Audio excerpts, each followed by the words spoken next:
United States entry into Iraq was justifiable based on several levels.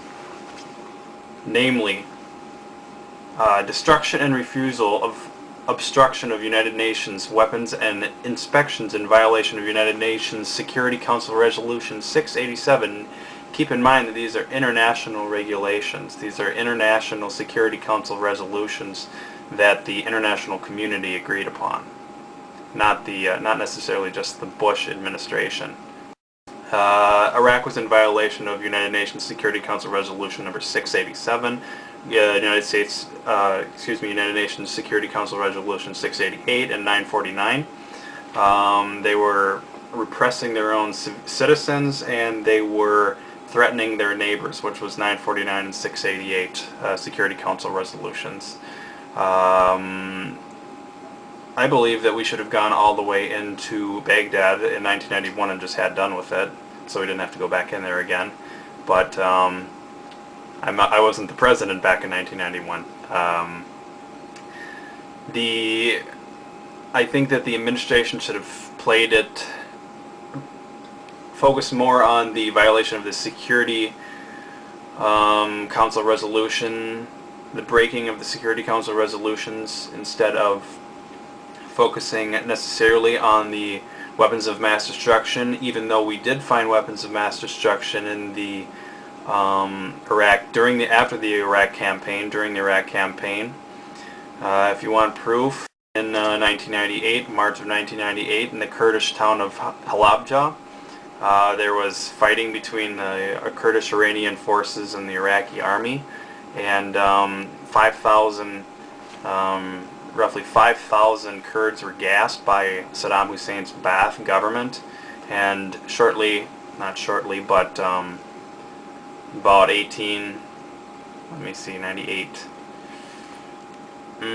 2004, May 17th, 2004, Sarin mustard gas was discovered in Iraq by coalition forces. Brigadier General Mark Kimmitt found a 155 millimeter artillery round containing sarin nerve agent, which is a weapon of mass destruction. Last time I checked, chemical nerve agents that were used in 1988 to kill by the Saddam's Ba'ath government to exterminate 5,000 of his own people in the Kurdish campaign. You know, that's a weapon of mass destruction. Sarin nerve agent is a weapon of mass destruction, last time I checked. Anyways, Brigadier General Mark Kimmitt, chief military spokesman of Iraq back in 2004, told reporters in Baghdad the round had been rigged as an IED, improvised explosive device, which was discovered by a U.S. force convoy, and it was a 155 millimeter artillery round containing sarin nerve agent, like I said, and the same type of gas. I think it was sarin mustard gas was used to attack the Kurds by Saddam Hussein's Ba'ath government in March of 1998 in the Kurdish town of Halabja.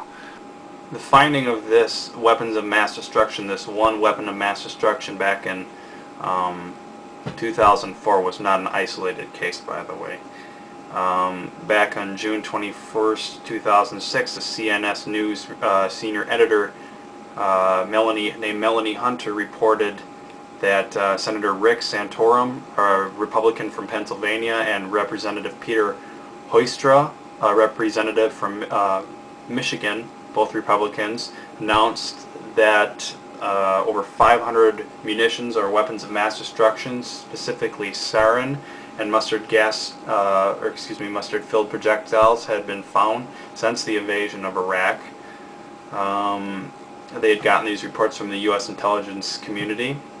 I've actually seen pictures of them. You can find them very easily if you Google them on the web.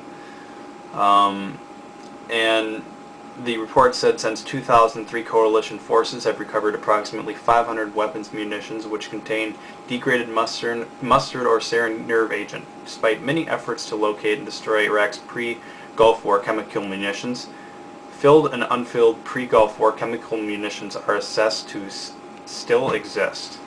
There was over 500 of these weapons of mass destruction that they found between June 21st, 2006 and the invasion of Iraq. And if that is an indication of weapons of mass destruction, these sarin chemical nerve agents that Saddam Hussein had used to gas his own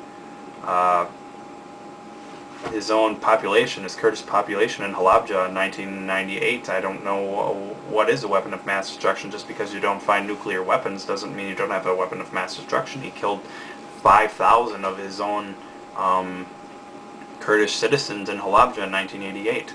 And that was one of the things that condemned him during his trial in Iraq. And do some research, see it, find it for yourself. But I hope this video was informative for you, and I hope that this gives you a new perspective, conservative perspective on the justification for the Iraq War. Thank you.